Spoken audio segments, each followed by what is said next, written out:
இயேசுவில் எனது அன்பிற்குரியவர்களே, உங்களுக்கு என்னுடைய இதயம் கனிந்த வாழ்த்துக்கள். வணக்கம்.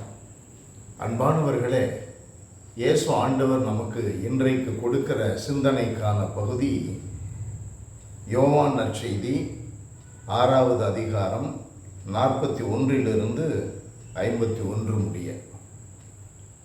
இதில் ஆண்டவர் இயேசு தன்னை கடவுளிடமிருந்து வந்த கடவுளின் மகன் என்று நம்ப வேண்டும் என்ற ஆதங்கத்தோடு பேசுகிறார்.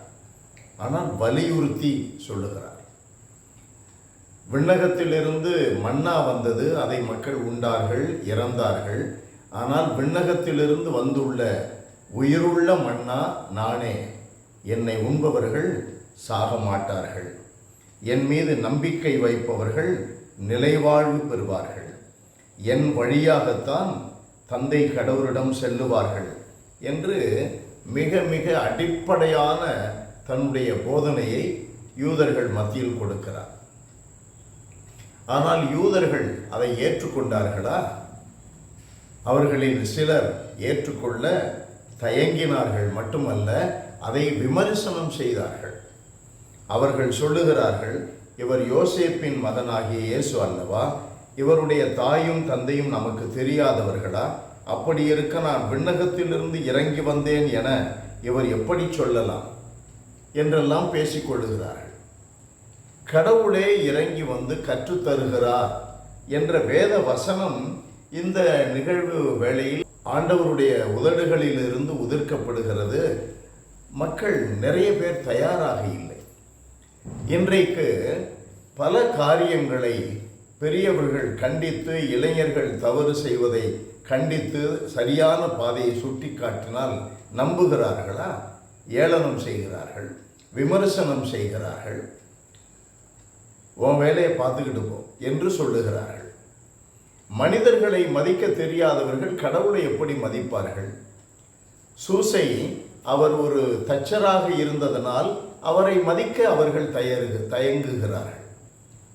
அன்னை மரியா ஒரு ஏழ்மையான குடும்பத்தில் இருந்ததனால் அந்த குடும்பத்தை மதிக்க அவர்கள் தயங்குகிறார்கள். அவர்கள் எப்படி கடவுளை மதிக்க முடியும்?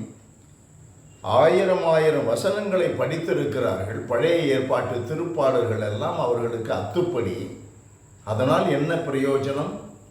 உதடுகளால் அவர்கள் கடவுளை புகழ்ந்தார்கள். இன்றைக்கு அப்படி மனிதர்கள் நாம் இல்லையா? நம்மில் எத்தனை பேர் உதடுகளால் அறிக்கையிடுகிறோம், உதடுகளால் கடவுளை புகழுகிறோம், உதடுகளால் அயலார்களை அன்பு செய்கிறோம். உள்ளத்தில் அன்பு உண்டா? உள்ளத்தில் கடவுள் அன்பு உண்டா?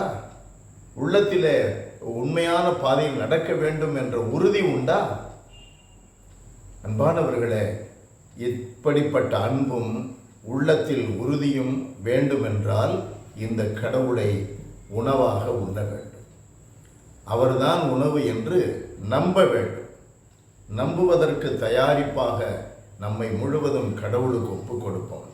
அன்பு நிறைந்த எங்கள் ஆண்டவரே, உம்மை போற்றி புகழுகிறோம், தாழ்மையோடு ஆராதிக்கிறோம்.